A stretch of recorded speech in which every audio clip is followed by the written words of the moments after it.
Hello बच्चों, let's see this question is the speed of electrons in a scanning electron microscope is 1 into 10 to the power 7 meter per second. If the protons having the same speed are used instead of electron, then the resolving power of scanning proton microscope will be changed by a factor. तो बच्चों हमें ये बताना है कि कितना factor से जो है आपका यहाँ पे रिजॉल्विंग पावर जो है प्रोटॉन की माइक्रोस्कोप के अंदर चेंज होगी, कितने फैक्टर से चेंज होगी।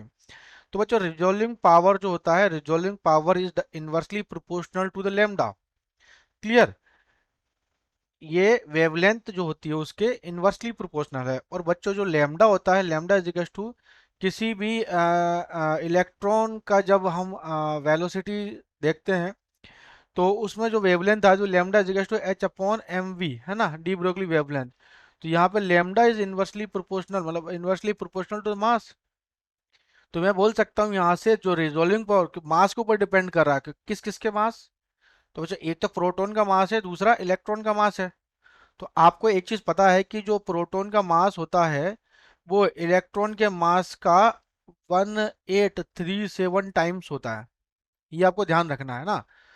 क्यों? क्योंकि इसका यदि मैं मास बात करूं तो ये होता है 1.67 into 10 to the power -27 kg। और इलेक्ट्रॉन के मास की बात करूं तो ये होता है हमारे पास 9.1 into 10 to the power -31 kg। Clear? तो इतना टाइम्स होता है। तो यहाँ पे हम देखते हैं रिजोल्विंग पावर जो है directly proportional to the mass.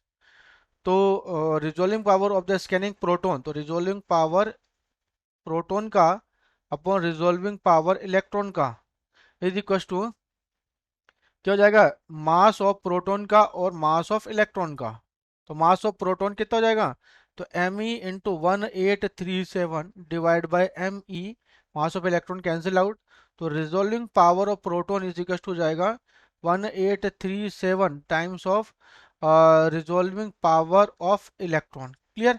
तो 1837, तो option number B is our correct answer. Best of luck.